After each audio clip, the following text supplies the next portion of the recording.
Hey you guys, my name is Elizabeth Hong, and below this discussion post will be my executive summary that I linked as a PDF. So the topic that I did on my research paper was the best strategies that promote literacy development and reading comprehension for adolescents in a social studies classroom.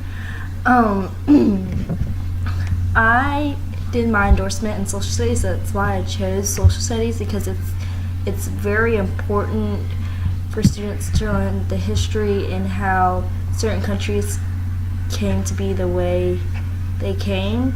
But as the core subjects in school districts are starting to take place, like math, English, reading, science, they're the main subjects now. So subjects like physical education, art, and social studies is starting to become taken away. And this, I don't know if you can see this, but in this chart right here is showing that they're spending every week 120 minutes to 460 minutes on English, and in math they're spending 150 minutes to 250 minutes in math, and social studies are spending about 60 to 90 minutes, but in social studies they're spending about 60 to 90 minutes like they are in science.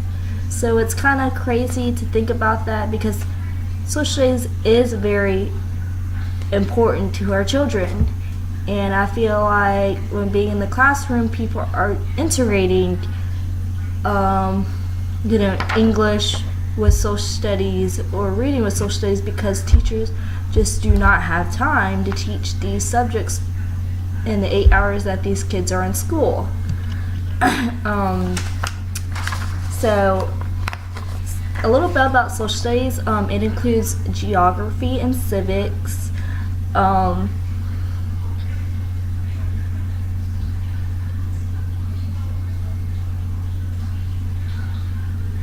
Many people are starting to believe that a lot of students aren't learning social studies, but they're focusing more on getting to the core subjects.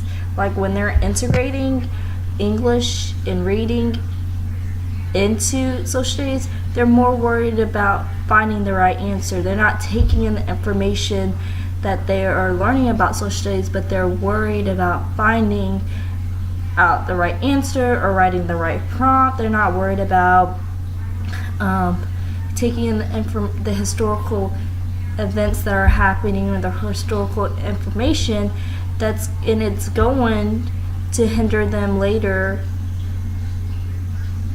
in higher grades, because that's when they start learning more social studies. They get one-on-one classes in social studies where they can learn this information, and they're going to get into these higher grades and not learn or know any background knowledge or vocabulary words on history. Challenges from some adolescents in the classroom is students don't know how to read social studies book. They get into the classroom and they're more worried about finding the answer to their question more than taking in the information that goes into historical events, like what happened before, during, and after certain wars and treaties.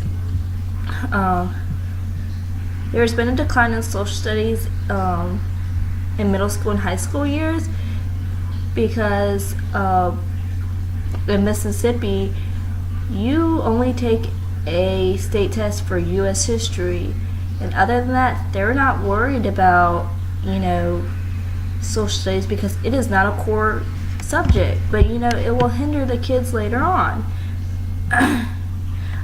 Kids are also not caring about history. They're more worried about pop culture, and if it's not happening now, then they don't care. They don't care about what happened 100 years ago, so it's starting to affect the kids because they're not taking in the information and regurgitating it.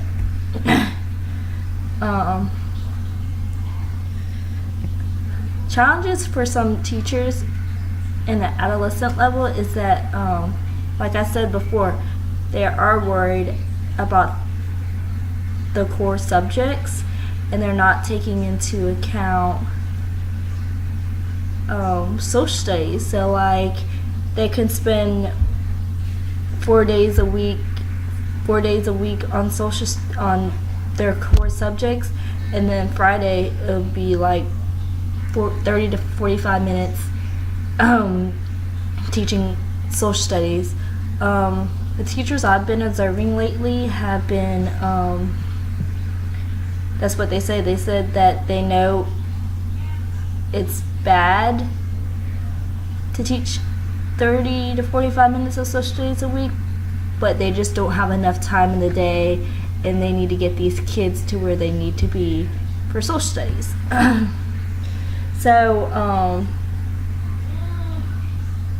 So the best strategies for students at adolescent levels that are struggling, the best strategies for literacy that's when students are struggling in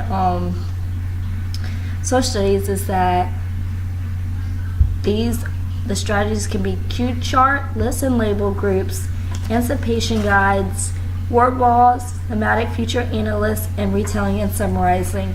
When students get into social studies classes, they have a hard time with vocabulary and understanding how to comprehending a history textbook. That is some of the main problems in the social studies. So with tying in literacy and the stuff that they learn in their Common Core classes will help kids learn some information about social studies. A cue chart, it encourages kids to answer questions before and after reading, so teachers can see students' prior knowledge and see what they know about certain information before they teach the class this information, to see where students are at, to see if they know anything about certain information. List and label group, it encourages children to improve their vocabulary words and learn to organize certain concepts. List and label groups will help students when they get to higher grades. They're able to see what words have the same meanings, which words have different meanings. Bless me, sorry about that. Anticipation guides are really good in history class. I used this when I was in high school and I really enjoyed it. It sees what you know before you read a certain chapter in a textbook, and it kind of gives you like the main points of what you're going to learn in these textbooks. After you're done, so you answer the questions before, and then after you're done reading the textbook, you can go back and have a class discussion about the information that you're reading in the class and to see what misconceptions you had. Another thing that word walls I feel like is very important in the classroom where students are struggling with vocabulary words, and especially in history. History has such a diverse vocabulary word, and students are either going to get it or they're not going to get it. Word walls is a collection of words which are displayed on a wall in a classroom. They can use as an interactive tool during reading and writing. So when students are having trouble coming up with a word, when you give them a prompt about something in the social studies, they can look at that wall and be like, that was the word I was thinking about, but I just couldn't comprehend. Retelling and summarizing is very important.